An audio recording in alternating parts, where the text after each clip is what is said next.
Hi guys and welcome back to the Mighty Blues. My name is of course Cameron and welcome back today to another video. We're joined by Gorts today, Greg as per usual, and we're going to talk about Minnesota United again. If you've been a fan or if you've been part of the channel, I should say, for a long time now, you'll know that me and Greg have sat down on multiple occasions and talked about Greg's home side, Minnesota United FC. We come up with this idea a few months back and we said we're going to sit down and we'll have a bit more of a discussion about another footballing team that isn't Everton but does have a connection to Everton. If you don't know, Minnesota United are managed by former Everton player and Everton legend Adrian Heath-Inchy, so they have got a connection there. There is some form of connection. It's not like we just picked a random team that we're going to talk about. It's Gort's home team over in the States, in the MLS.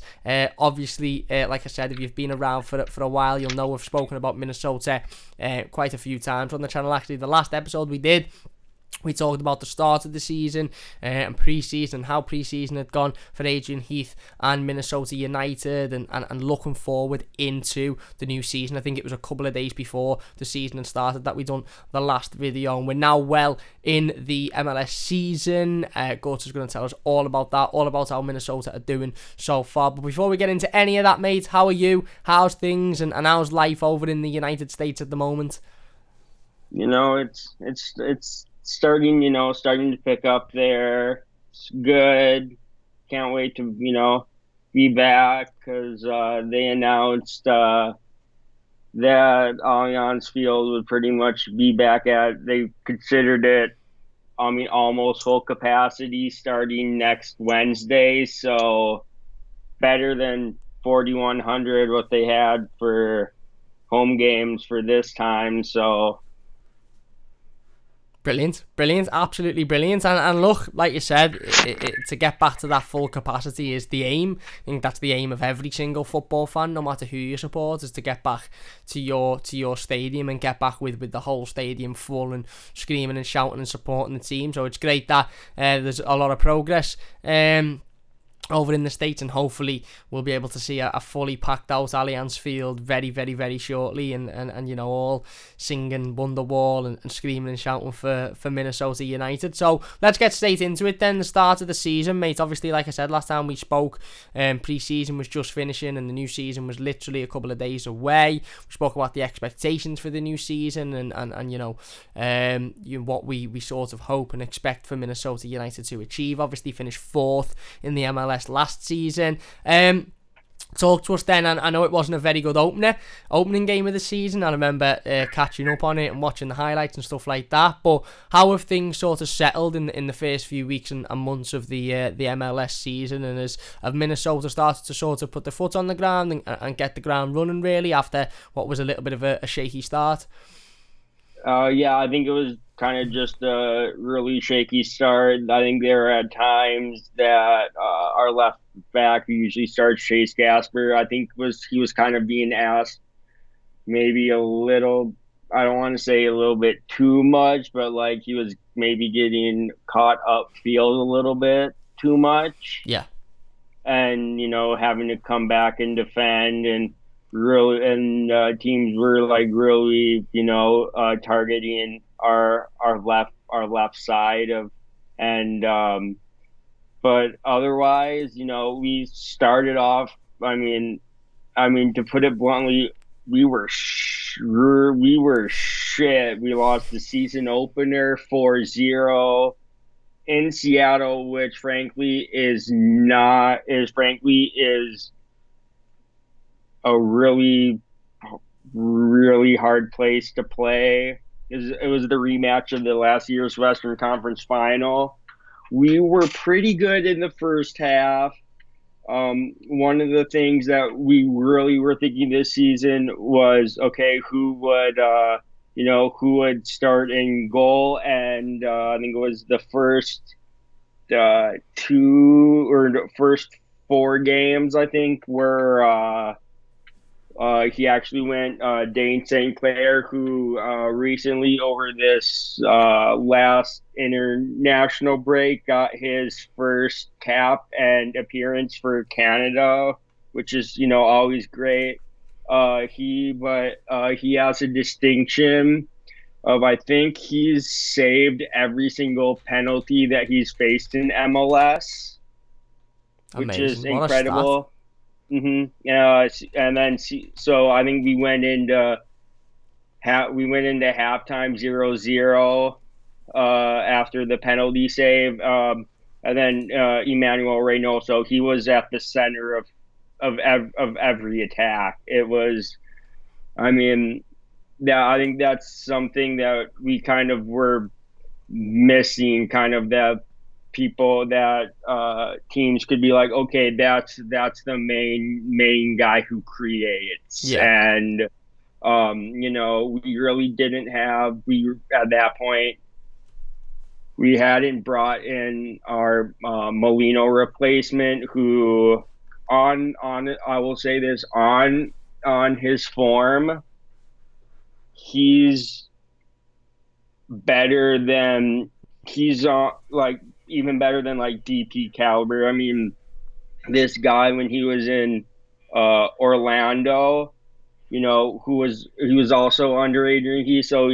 I think he played for Heath for like 8 years or so. And if you remember when Orlando Yeah. came into MLS, they had Kaká, and Kaká himself. I mean, world, how good Kaká is. Yeah. Basically said Molino could go over to Europe and play for any top side. That's how good he is on his, but he's injury prone.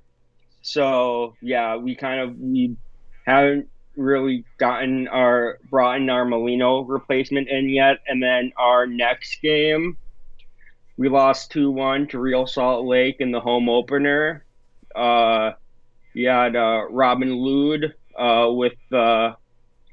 with his goal, and you had a rookie Justin McMaster with his first MLS assist. McMaster, I mean, he looks really, really good when he came on, and I feel like he definitely has a bright future, and maybe Heath might have put a little bit pressure when he says he sees basically Molino with even more athleticism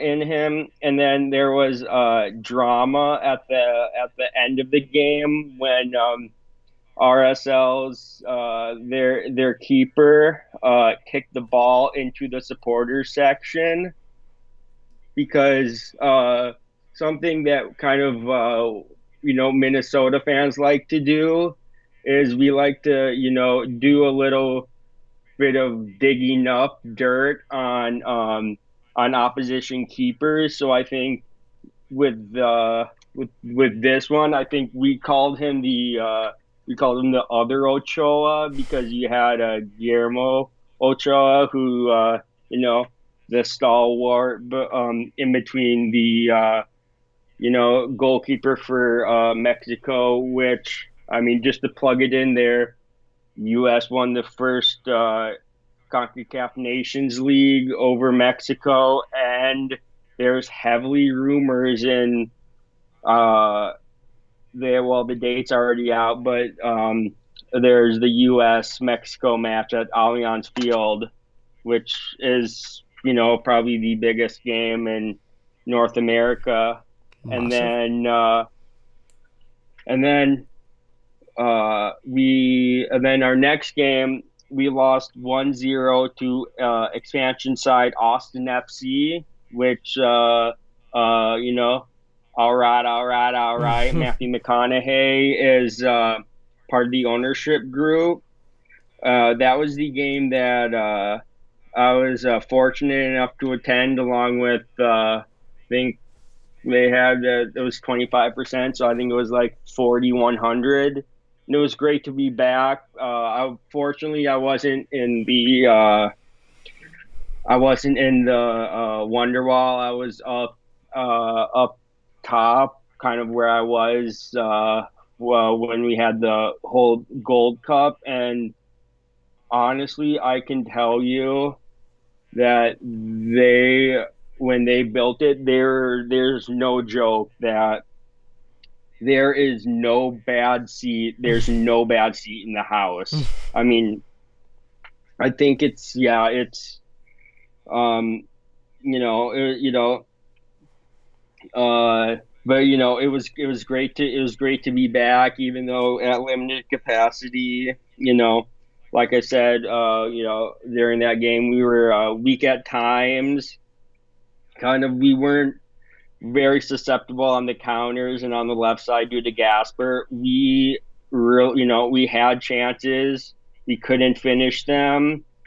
Reynoso hit the post early on, and Patrick Weah had a great header saved at the end. And I'll add, I need to correct myself because we all assume the last name of Weah, but it's coming out recently in an interview that Patrick Weah admitted that like he's actually not blood related to George Weah, but his dad was like really, really good friends with George Weah. So like him growing up in Liberia, he used to like play like in his kind of backyard, or he used to play with Patrick Weah. So I just want to like correct something that I said.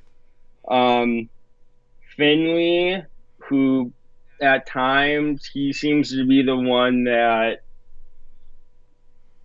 maybe usually he'll finishes his chances, but a lot of times he doesn't. And then this was there was one at the game. There was a fan that took a Reynoso shot straight to the face. Oh, I You could just see it became like a one big meme of kind of Minnesota's form. I would have to say like Minnesota's form at the beginning of the game. But looking at it, like I said, McMaster and Patrick Way, definitely they look like they have really good potential. Our next game, we lost 3-2 to the Colorado Rapids. That it was a great, great first half. It was a setup with a nervy ending to the first half. First goal was a great free kick from Reynoso, and then our second was a great counterattack instead of Dotson. But I knew kind of the second that Kellen Acosta for Colorado scored a screamer for the first one that Colorado would probably come back to win it, at least coming back with the draw. The second goal we conceded, it was a blunder from St. Clair, and the third was a winner from the set piece. And I mean, something that I think I've said in previous videos, I think that was also, under, he who should not be named was just terrible with substitutions. yeah, yeah. We spoke, didn't we? We spoke, didn't we, a couple of weeks back about Adrian Heath, and you were saying, am I allowed to criticise Adrian Heath? And obviously I said, look, I come on here and criticise Everton managers every single week, and then the next week I say they're brilliant, and one week I say they're not brilliant. And that was the start of the end of a bad period of form for Minnesota. We'll go on to talk about the rest of the results in a moment, and then obviously the fixtures upcoming. But like you said, the 4-0 defeat on the opening day, 2-1 defeat in the first home game is never good. 1-0 defeat to Austin and a 3-2 defeat to Colorado Rapids. It was a really shaky start to the season, and was the feeling amongst a lot of Minnesota United fans that Adrian Heath wasn't doing a good enough job. I mean, you look at that and that's 4 defeats in the opening 4 games of the season, no points taken, and other teams like Seattle and Real Salt Lake, Colorado all picking up points left, right and centre. So was the overarch feeling with Minnesota United fans over in the States that Adrian Heath maybe wasn't doing a good enough job and there was a potential that he could have to leave the club, or was it just very much of a shaky start to the season? Everybody was fully behind what was happening. I definitely would say there were definitely, like, even myself included, that kind of after the first four that I was kind of losing patience with Adrian Heath, and there's an interview out recently with Dr. Bill McGuire, the owner, and basically said no, there was at no point during the shaky start of the season did I ever have any thoughts about letting Adrian Heath go because with the players that we were going to be bringing in, hopefully that would add, make us a lot, better and get us on track. And um, I would definitely say if we can pick up where we left off, I definitely think that we pretty much almost have to have like as good of a season as we did last year to make the playoffs now. And I hope we can. And with the group of players that we have, um, and the uh, you know two players that we've brought in that we've talked about in the past. Hopefully, we can go and make the playoffs. Yeah, no, definitely, definitely, and like you said, Minnesota and Agent Heath did go out and bring in a couple of really exciting players, and we'll mention them sort of the back end of the video, and then we're going to do another video next week on just transfers in general and sort of a transfer roundup, because Minnesota were involved in a lot of transfer business over the last couple of weeks and months. So I don't know how you kept up with it all, to be honest with you, mate, because I was just getting lost in it all. It seemed like every day there was players joining, players leaving, players rumoured. So we'll get into that in the next video. We will touch on it before the end of this one. But that was the overarch feeling that, although it's been a bad start to the season, 4 defeats on the bounce, we know we're bringing in players to improve the squad, and the hope is that once those players come in and settle in, that Adrian Heath will be able to get performances out of them. And look, the recent results, I suppose, show that, no loss in 3 games. Obviously, a big break between the last game, which was Real Salt Lake, which we'll talk about in a moment, on the 30th of May, and then FC Dallas, which is on Sunday, this Sunday, 20th of June. Massive international. Is that an international break, or is it just a sort of is that? That's an international break because I think they had North America had to finish up a few to go into a World Cup Okay. Yeah. qualifying, and then also have players leaving for the Euros. Which fun fact, I don't know if this is true, but apparently the uh, the non-European club with the most players at the Euros is Minnesota United with three players. Okay. Okay. Very, very, very nice. Very nice. I didn't know that, to be honest. That's a Yeah, you have Jan Gregus for Slovakia, and then you have Jukka Raitala and Robin Lod for Finland. And if you know, I think all of us, the football world, was all shocked yes. about the Christian Eriksen incident. And I think I remember like you don't want to rewatch stuff, but I think uh Robin Lod was kind of one of the when he was when had gone down. I think he was like either the first or like I believe like maybe the first or second player to actually motion for help that something was wrong with Yeah. Christian. So that big up to everybody there, and Absolutely. send best wishes to him. And it's it's not good you know, to see something like that. But at the end of the day, football becomes second, Yeah. and and it shows. We're all human. No matter if you're even if you were an Arsenal fan, you were still hoping the best for Yeah. Christian Eriksen, and that was something a lot. And then pretty much we and then going back to we finally our fifth game of the season. Finally get a win, 1-0 over the Vancouver Whitecaps, thanks to a Ramon Abila, also known as Wanchope, header on a great cross from Lod to claim the first points of the season.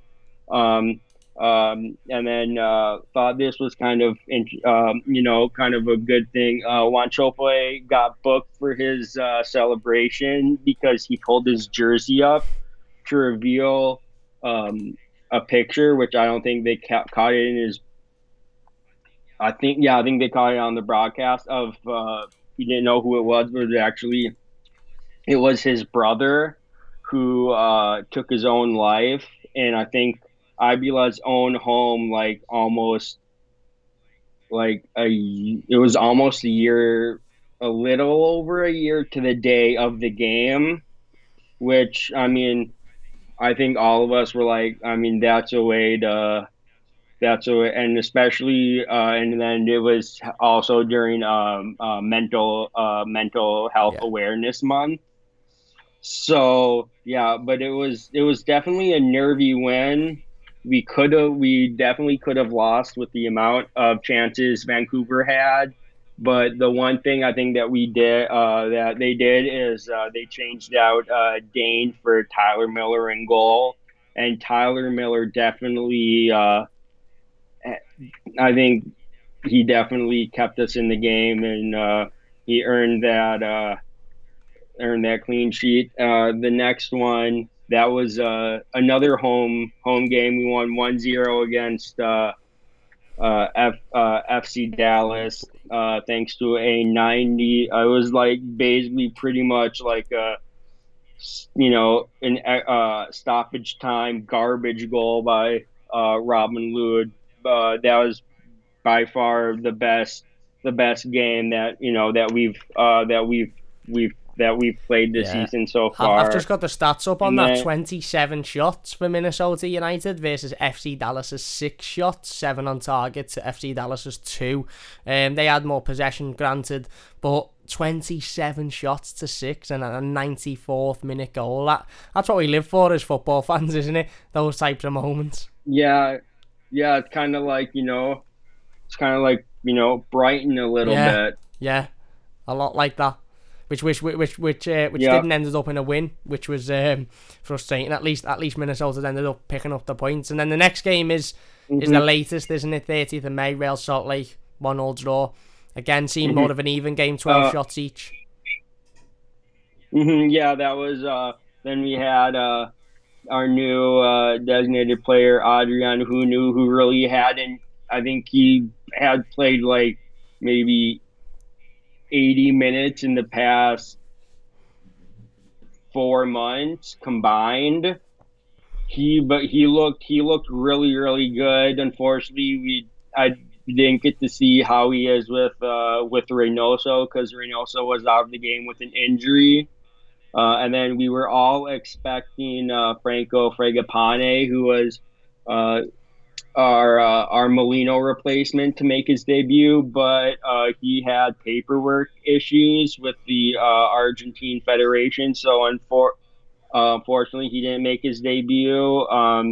Bakai Debasi, he made his first start of the season, and then also Nico Hansen, he made his Minnesota United debut, and he scored kind of a weird goal. I think it kind of like bounced off his chest in a way. I don't know. It was really weird. And then the goal we conceded was just another poor set piece defending, and then Tyler Miller came up again with really good saves, and definitely something. I mean, it'll definitely be interesting to see with how we go in the future with our goalkeeper situation. Yeah, 100%, 100%, and that's where we're up to at the moment, isn't it? In regards to Minnesota, so 7 games into the season, 4 defeats, 2 wins, and a draw. Is that sort of where you expect it to be? Did you look at games like Seattle coming into it? You mentioned it's a very difficult place to go, very good side, and maybe the likes of Colorado as well, and expected those to be difficult games to get anything out of. Or are you disappointed that at the first sort of 7 games, I assume, did you expect to get more than, 7 points from?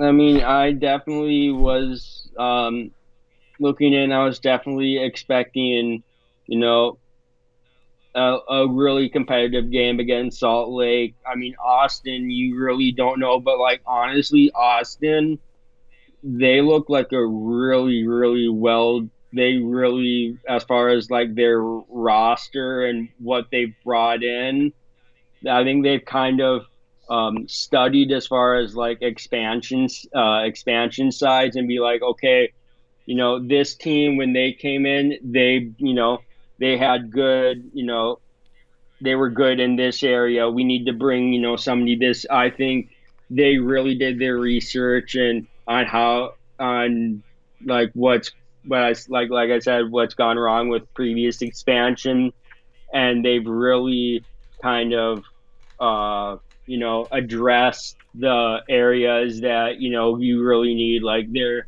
I mean, they traded for. I mean, honestly, he's probably one of. I mean, currently right now one of the best kind of defensive midfielders in MLS right now, and their defense is good. Their attack is good, and I think it's like kind of like the manager they brought in. I think he was like youth national team coach, and I think this, if I'm not, I think this might be his first like head coaching job. So they've definitely Colorado. I think I think we should be able to beat Colorado. Vancouver. I mean, yeah, I'm giving Dallas. I think we're kind of lucky for Dallas because Dallas have, they've been known to produce some, really good young talent. They have gone over to Europe, and then our next game, our next 2 games are against teams that we've already played in Dallas and Austin. Looking at Portland, Saturday, June 26th for me, which would be early Sunday. That's in Portland. I'm gonna say that's gonna be a tough game. San Jose, they're usually hit or miss. Then you got Colorado. Then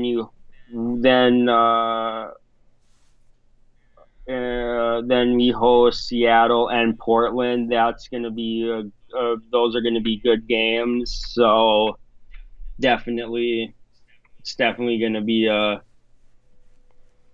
good. See if we can grind out some points. Yeah, we starting now. got to, haven't you? I mean, like I said, you look at the upcoming few games. You got Dallas next on the 20th, which is this Sunday. Early morning Sunday, Saturday for you over in the States. Early Sunday for us. Obviously beating Dallas, a month or so ago, 1-0. You've then got Austin, which would be a chance for revenge on Thursday, Wednesday for everyone in America. Yeah.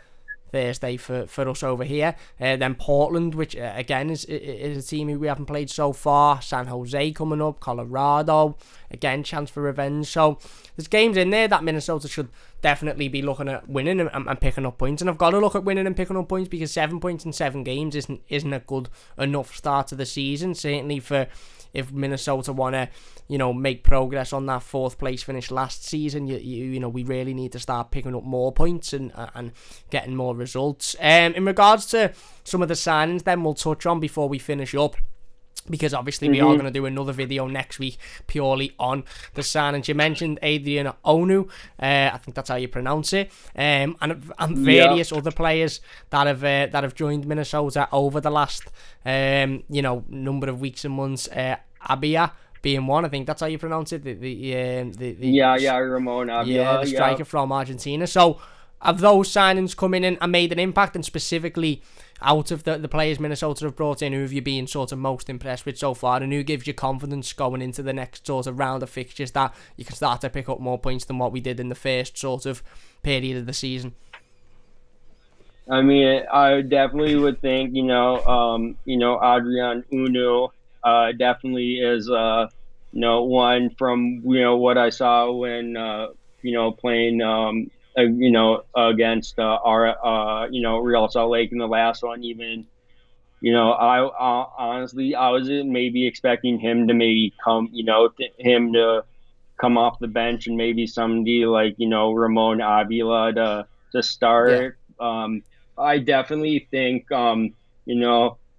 that's definitely a different style. They're different types of strikers. Ramon Avila is really the, kind of more of the, the target man and kind of big guy up front. And I mean, when I saw him, I'm like, that guy looks. I mean, he looks massive. And Uno, definitely, against the RSI, he was making really good runs. And I think, unfortunately, our midfield just weren't seeing those runs. And then I'll be interested to see how Fragapane is, since he unfortunately didn't get to. But from what I've seen of him playing in Argentina, he looks quality. And to finally actually get like a proper left winger in, instead of having to play kind of right wingers on. Since that's how we've kind of done it, where we played Robin Lod on the left, even even though he's left-footed, sometimes you want the inverted winger that can kind of like Robin and Ribery, that can come in and cut in and take it on the other. So that's definitely something. So yeah, definitely that's Adrian Unu, the designated player. And then